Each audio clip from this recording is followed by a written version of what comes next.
If you think you know the Mona Lisa, think again. Yes, she's the most famous painting in the world. Yes, she's instantly recognizable. But her real story? It's stranger, deeper, and far more fascinating than you've ever imagined. This is the story of Leonardo da Vinci's greatest masterpiece, a small wooden panel painted over 500 years ago that somehow became the most powerful icon in art history. So grab a seat, because we're about to dive into the mysteries, scandals, and secrets of the Mona Lisa. Let's start with the man behind the painting, Leonardo da Vinci. Born in 1452 in a small village in Italy, Leonardo was what we would today call a polymath.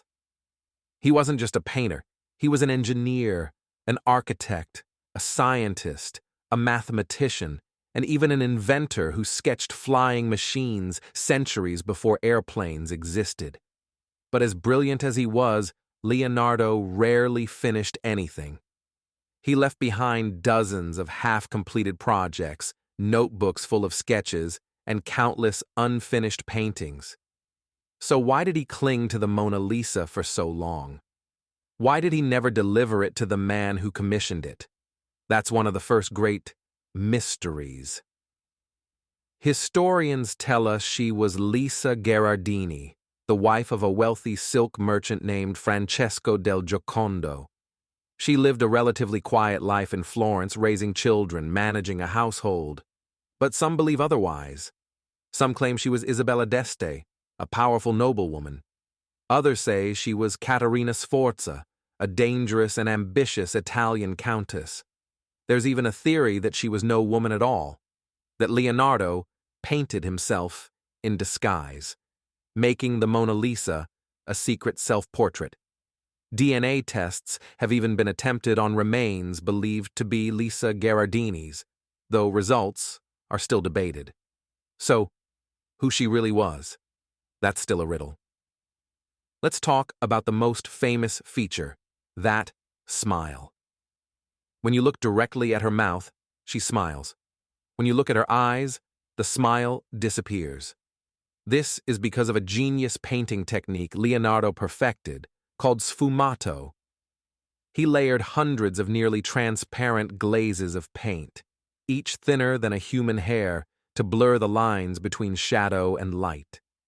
Your eyes, tricked by this blending, can't quite pin down the expression. Neurologists have even studied the painting. Some say the smile activates the same parts of our brains that process human emotions, which is why it feels alive. In 2005, Italian researchers scanned the painting with infrared technology. And what did they find? Multiple layers underneath, different sketches, different poses. It's as if Leonardo kept changing his mind. On her right eye, microscopic letters were discovered. Some saw an L for Leonardo. Others saw S, possibly for Lisa. On the back of the painting, mysterious numbers 149 appear, though no one knows their meaning. The background? It doesn't match any real landscape in Italy. Some say it's imaginary, a dreamscape.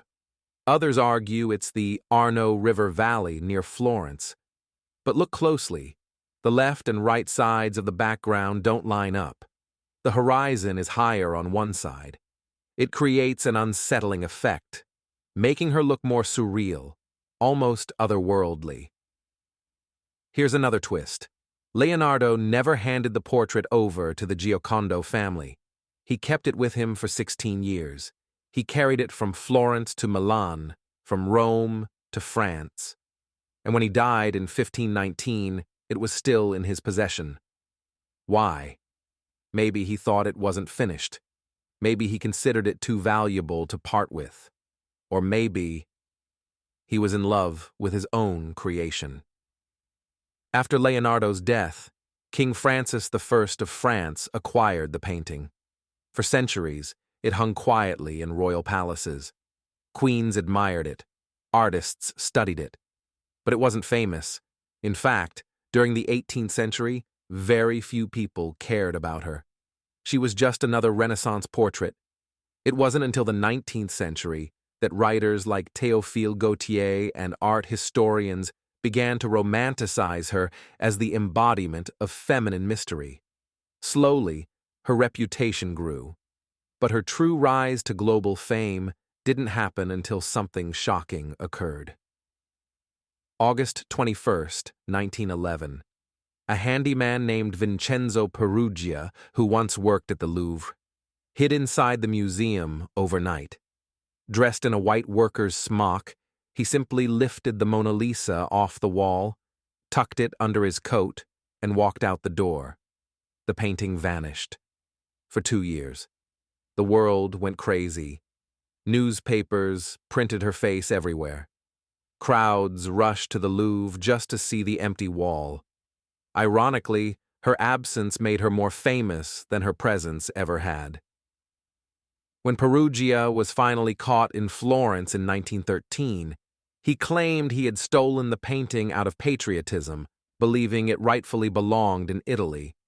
But by then, it was too late. The Mona Lisa had become a superstar. The Mona Lisa has not only been admired, she has been attacked. In 1956, acid was thrown at her. Months later, a rock chipped her elbow. Decades later, she was splashed with paint, even struck with a teacup. Each time, she survived. Today, she sits behind bulletproof glass, climate-controlled, guarded day and night. And yet, crowds still line up, millions every year, for less than a minute in her presence. Phones rise, flashes pop, but in that moment, every visitor feels the same thing. She's alive. She's been parodied by Warhol, remixed into cartoons, turned into memes, and even used in advertising. No other image has traveled so far, and still her mystery remains untouched. Why? Maybe it's the smile, maybe the theft that made her a legend, or maybe it's this. When you look at her, she looks back. The Mona Lisa is not just a painting, she's a mirror. So tell me, what do you see when you face her?